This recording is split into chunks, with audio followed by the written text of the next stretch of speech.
A crise econômica tem exigido mais atenção dos consumidores brasileiros em relação às suas finanças pessoais.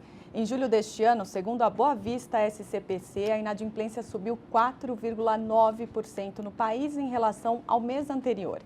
Para falar do assunto, conosco no estúdio, o economista Flávio Calife. Tudo bem, Flávio? É um prazer recebê-lo no estúdio. Prazer Boa tarde para você. Muito. Flávio, a que se atribui esse aumento da inadimplência? Olha, hoje, fundamentalmente, a inadimplência tem aumentado por conta da piora do mercado de trabalho. Então, o desemprego subiu muito, a renda caiu, os preços subiram e os juros também estão bem elevados. É interessante a gente notar que alguns anos atrás, quando a inadimplência foi maior ainda do que ela é hoje, naquele momento, o grande crescimento da inadimplência foi porque o crédito tinha subido muito. As famílias consumiram muito crédito, consumiram bastante produtos e acabaram ficando inadimplentes, mesmo no momento em que o desemprego estava muito baixo. Agora, as famílias pararam, diminuíram bem a tomada de crédito, só que estão ficando inadimplentes por uma questão orçamentária, ou seja, estão com menos dinheiro, estão mais desempregadas e isso apertou demais o orçamento. Quais são os principais erros que as pessoas cometem quando existe uma crise econômica nas finanças pessoais? Eu diria que não só nas crises econômicas, né? Às vezes, quando as coisas estão melhores, as pessoas ficam menos planejadas, se preocupam menos, ficam menos cautelosas. Elas relaxam um pouco e acabam gastando mais do que deveriam. Exatamente. E quando vem a crise, aí você já está mais desorganizado, não se planejou adequadamente. Então, se vem uma crise, é claro que um desemprego, que normalmente é algo que você não está esperando, acaba desarrumando todas as suas finanças. E aí, como é que a pessoa deve agir nesses casos? Quando ela fica inadimplente, quando ela está com uma dívida? Olha, a Boa Vista CPC tem um serviço no próprio site em que ela pode consultar o seu débito, isso totalmente gratuito, né? Só se cadastrar no site, ela sabe se tem algum tipo de pendência, ela tem orientações para educação financeira, como planejar, orçamento, planilhas e até mesmo renegociações de dívidas online.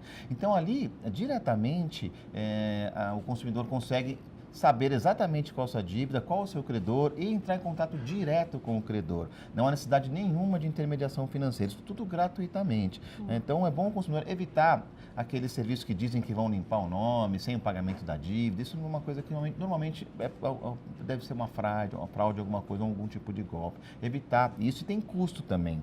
Né? Então, tomar cuidado, porque ele pode fazer isso diretamente, o credor normalmente está disposto a conversar com o consumidor. Então, é sempre bom negociar diretamente com o credor. Sempre melhor diretamente, porque o credor quer também, não quer, a inadimplência não é bom para ninguém. O consumidor quer resolver o seu problema e o credor também quer resolver o seu problema. E sem intermediários é melhor ainda, porque eles conversam diretamente, eles têm o contato direto, né? Isso faz com que o consumidor tenha melhores condições de renegociar sua dívida. E quando que é a hora de renegociar, de tentar renegociar a dívida? Olha, sempre que o consumidor está com alguma dívida já em atraso, né, ele deve sim procurar mais rapidamente possível o credor, até por conta dos juros que podem ir aumentando, fica mais difícil à medida que passa o tempo. Né? Então é bom ele fazer mais rapidamente. Mas mesmo quando ele ainda não está sem pagar a conta, né, com débito já inadimplente, ele está com dificuldade de pagar, um desemprego, por exemplo, ele quando pode, o orçamento está muito apertado, o que ele deve pode fazer? sim procurar o credor e dizer, olha, estou desempregado, estou com um problema, eu quero renegociar a minha dívida, né, normalmente, que tipo de benefício ele pode conseguir? Mais prazos, alongar essa dívida para que ela fique menor a cada mês que ele paga, exatamente para diminuir a parcela do orçamento que ele tem que pagar aquela dívida, para evitar chegar numa situação de inadimplência, né? Porque depois que fica na inadimplência é mais difícil a negociação e você já está, obviamente, né, como alguém que deixou de pagar. É melhor enquanto você ainda está ainda com o orçamento ok, né, e sem entrar na inadimplência, é mais fácil negociar do que depois. Como que os bancos costumam agir diante de uma pessoa que está inadimplente? Como é que são os juros? Como é que ele ajuda essa pessoa? Olha, normalmente o tipo de renegociação que existe entre o consumidor e os bancos não são sobre a dívida em si, normalmente são sobre os juros que Então, isso depende caso a caso. Depende do relacionamento do cliente com o banco, depende do momento, depende do tipo da dívida. Mas normalmente o que eles costumam fazer, exatamente, às vezes algum tipo de abatimento nos juros, não nas parcelas. É perigoso achar que o valor que você vai pagar vai ser menor. Não, imagina você paga uma parcela de 100, R$200 por mês, Se você deixar de pagar, vão ter juros sobre ela. Então, o que vai ser renegociado vão ser esses juros. Os 200 vão continuar lá, aquela parcela, né, alguma coisinha ali. Então, não vai ser menor, né, o que você vai pagar. E, normalmente, os prazos. Então, quando você consegue alongar esses prazos, você consegue reduzir o tamanho da parcela que você vai fazer. Então, são os fatores mais comuns, né, nessas renegociações. E a renegociação é melhor quando ele está inadimplente? Eu não diria que sim, né? Porque a situação de inadimplência já deixa o consumidor mais vulnerável. Né? Se ele puder renegociar a dívida antes da inadimplência, é melhor. Mas é claro, se por acaso ele já ficou inadimplente... Se ele não conseguiu... Sim, ele tem que buscar assim, o mais rápido possível que ele puder, né? A negociação direta para tentar melhores prazos e melhores formas. Mas sempre importante que o consumidor se planeje para essa renegociação e se planeje para aquilo que ele vai colocar de parcela no seu orçamento. As nossas pesquisas no SCPC mostram que mais de 50% dos consumidores voltam a ficar inadimplentes depois de pagar a dívida.